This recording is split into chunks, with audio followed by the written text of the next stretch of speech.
Welcome students.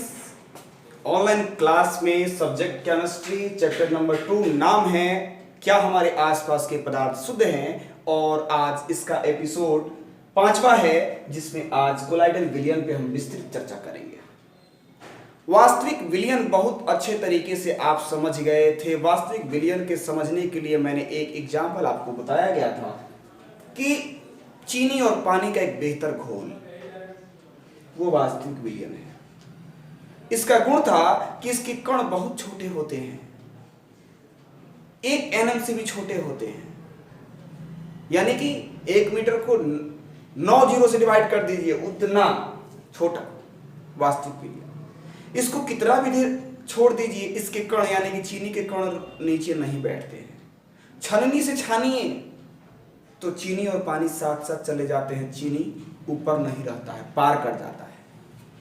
उसी तरीके से एक निलंबन भी बहुत अच्छे तरीके से समझा दिया गया था कि जैसे आपने चीनी पानी का घोल लिया है, वैसे आप बालू पानी का घोल ले लीजिए। बालू पानी में नहीं घुलता है, बालू ऐसे ही दिखाई देगा पूरे पानी में फैला हुआ, लेकिन घुला नहीं है। कुछ देर उसको छोड़िएगा तो नीचे नहीं बैठ रहा था, बैठ जाएगा, बालू नीचे बैठ जाएगा। छलनी से छानिएगा तो चीनी छनाएगा नहीं, लेकिन इसका बालू छना जाएगा। बहुत अंतर था इसमें, दोनों में, वास्तविक विलयन और निलंबन विलयन में। इसके कण बहुत बड़े थे, उसके कण तो इतने छोटे थे कि आपको दिखाई नंगी आंखों से नहीं देते थे। ये दिखाई दे रहे हैं। इन दोनों के बीच में होता है कोलाइडल विलयन। कोलाइडल विलयन बहुत ही इंटरेस्टिंग चीज है, इसको समझिए। कुछ बातों में ये इसके तरह है, कुछ बातों में ये इसके तरह है। एक बात कहा गया है कि वास्तविक विलयन के बारे में कि वास्तविक विलयन के कण नीचे नहीं बैठते हैं। वास्तविक विलयन के कण नीचे नहीं बैठते हैं, तो इसका भी गुण होता है कि कोलाइडल विलयन के कण भी नीचे नहीं बैठते हैं।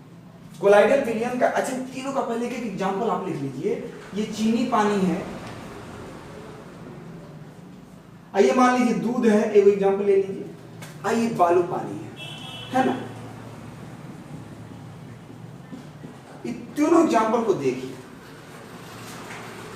चीनी पानी, आवाज पे विश्वास कीजिए, लिखने विश्वास नहीं कीजिए, कभी कभी लिखावट दिखाई नहीं देती है यूट्यूब पे नेट के प्रॉब्लम के चलते। चीनी पानी, दूध और बालू पानी, इसके कण भी नीचे नहीं बैठेंगे। चीनी पानी घोल के रख दीजिए, कितना भी देर छोड़िए, चीनी नीचे बैठेगा नहीं। दूध को छोड़ दीजिए, क्या उसका उजला वाला पार्ट नीचे बैठ जाएगा, पानी ऊपर आ जाएगा? नहीं। तो ये भी हो गया, ये दोनों अस्थाई हो रहा है, अस्थाई, परमानेंट, यानी कि ये भी नहीं बैठेगा, ये भी नहीं बैठेगा। अब थोड़ा सा आगे बढ़िए। इसमें ये कहता है कि हम समांगी हैं, ये कहता है कि विषमांगी है। इस समय में ये भी कह रहा है कि विषमांगी है, इस बार इसके समान हो गया। समांगी विषमांगी का बात आता है तो वो विषमांगी होता है, इसके पार्टी में आ गया। नीचे बैठने की बात होती है तो उसके पार्टी में चला जाता है, वो कहता है कि हमारा भी नहीं बैठता, ये कहता है हमारा भी नहीं बैठता है। कोलाइडल विलयन बहुत ही एक चर्चा वाला विषय है कि कोलाइडल विलयन को हम जाने। कोलाइडल विलयन के गुणधर्म को थोड़ा सा आगे बताते हैं। देखने पे लगेगा कि ये समांगी है, लेकिन वास्तविक रूप से ये विषमांगी होता है। दूध को देखिएगा तो ऐसा कभी दिखाई नहीं देगा कि नीचे उजला वाला पार्ट ज्यादा है, पानी कम है, ऊपर पानी ज्यादा है, उजला वाला पार्ट कम है। नहीं, सब तरफ एक तरह की बनावट दिखाई देती है, लेकिन ये विषमांगी है। दिखता समांगी है लेकिन है विषमांगी। नेक्स्ट है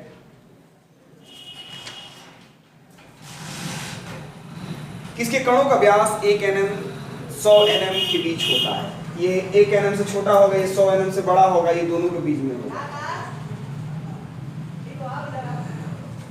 दोनों के बीच में। नेक्स्ट है कि इसके कण प्रकाश की किरण को फैलाते हैं तथा उसके मार्ग को दृश्य बनाते हैं। एक और गुण जानिए।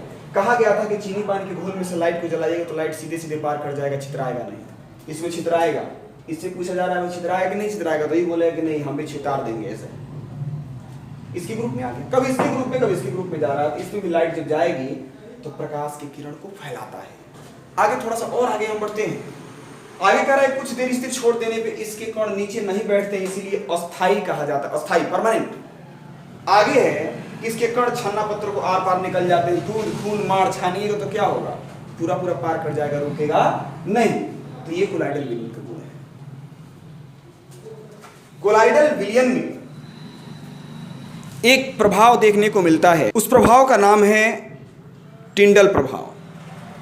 टिंडल प्रभाव क्या होता है? जो प्रकाश के छितराने की घटना होती है ना, दूध से, खून से, माड़ से प्रकाश जब भेजा जाता है तो प्रकाश छितरा जाता है, उसी छितराने की घटना को टिंडल प्रभाव कहते हैं। शुद्ध रूप से डिफिनेशन लिखना होगा तो आप लिखेंगे कोलाइडल विलयन के द्वारा या कोलाइडल विलयन के कणों के द्वारा प्रकाश के फैलाने की घटना को टिंडल प्रभाव कहते हैं।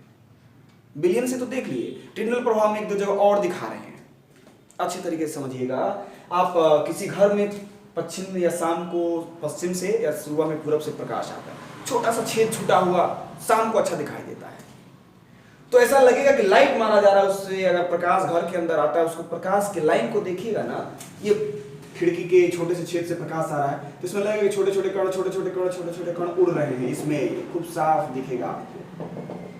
इसी को टिंडल प्रभाव कहते हैं। यहाँ पे टिंडल प्रभाव दिखता है, प्रकाश की किरणों को कैसे ये फैलाते हैं, कैसे तोड़ते हैं, ये कण क्या करते हैं, प्रकाश को छितरा देते हैं। घना जंगल में एक साइड से प्रकाश एंट्री करता है, पूरा जंगल में थोड़ी थोड़ी लाइट हो जाती है, यही कारण है उसका। वो पेड़ जो होते हैं वो प्रकाश को फैलाते हैं, तो ये टिंडल प्रभाव है। थोड़ा सा आगे हम और बढ़ेंगे। आपके सामने एक टेबल है, इसको समझने के लिए सबसे पहले एक वर्ड दिया जा रहा है ऊपर, परिक्षेपण। इसको समझिए।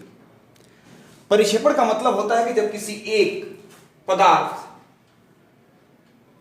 के कण, जब किसी एक पदार्थ के कण, चाहे अणु हो, चाहे परमाणु हो, चाहे आयन हो, उसको दूसरे पदार्थों के कणों के अगल बगल इर्द गिर्द बिखरा दिया जाए, एकदम अच्छे से छोड़ दिया जाए उसको। एक पदार्थ के कण दूसरे पदार्थ के कणों के अगल बगल बिखर जाएं, उसको हम परिक्षेपण कहते हैं। जो जाके बिखरता है उसको परिक्षेपित कण कहते हैं, और जिसमें बिखरता है उसको परिक्षेपण माध्यम कहते हैं। जिसमें बिखरता है वो परिक्षेपण माध्यम, और जो बिखरता है वो परिक्षेपित कण, और जो वो चीज बनता है उसको हम, उस प्रक्रिया को परिक्षेपण कहते हैं। और इस स्थिति में कोलाइड तैयार होता है आपका। उस कोलाइड का एग्जांपल दिया गया कुछ दिन पहले एपिसोड में, आपको चर्चा की थी विलयन के बारे में कि ठोस ठोस विलयन होता है, ठोस द्रव होता है, ठोस गैस होता है। एक ठोस में ठोस का विलयन हम कोलाइड बना रहे हैं या परिक्षेपण करा रहे हैं। ठोस में ठोस यानी कि दोनों ठोस ही रहेगा, जिसमें जाके मिलेगा वो भी ठोस, यानी कि परिक्षेपण माध्यम भी ठोस, और जो मिल रहा है वो भी ठोस, दोनों ठोस ही हैं। इसका उदाहरण क्या हो सकता है? उदाहरण हो सकता है कि दूधिया कांच आता है,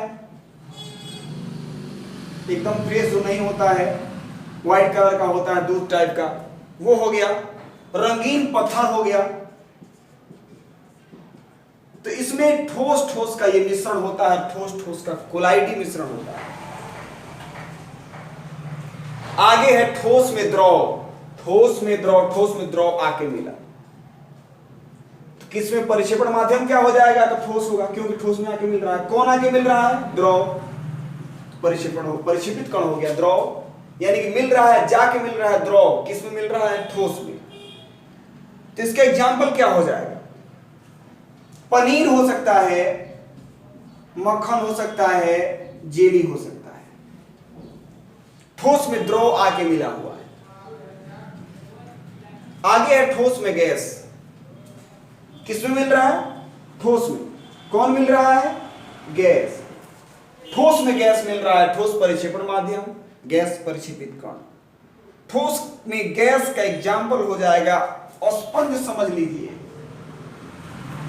स्पंज ठोस होता है, फोम भी ठोस होता है, लेकिन स्पंज के अंदर जगह जगह हवा भरा हुआ है कि नहीं भरा हुआ है? भरा है। तो उसी को हम कह सकते हैं ठोस में गैस का मिश्रण। ठोस स्पंज है, हवा भरा हुआ है, फोम ठोस है, गैस भरा हुआ है। अब आगे चलते हैं द्रव में द्रव, तो परिक्षेपित माध्यम भी द्रव और परिक्षेपित कण भी द्रव, दोनों के दोनों द्रव हो गए। द्रव में द्रव का एग्जाम्पल क्या हो जाएगा? बहुत इजी है, दूध। द्रव में द्रव मिला हुआ है, दूध है। द्रव में गैस, मिलना किसमें है? द्रव में। कौन मिल रहा है? गैस। द्रव में गैस का एग्जाम्पल क्या हो सकता है? साबुन का बुलबुला हो गया,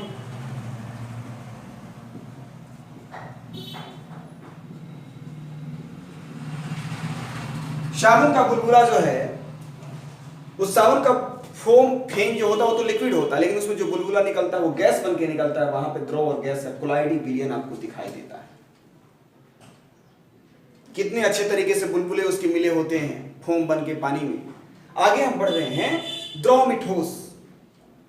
ठोस में द्रव पढ़े हैं और द्रव में ठोस पढ़ रहे हैं। अंतर क्या है कि ठोस में जाके द्रव घुला, इसमें क्या कहेंगे कि द्रव में जाके ठोस घुला, द्रव में जाके ठोस घुल रहा है।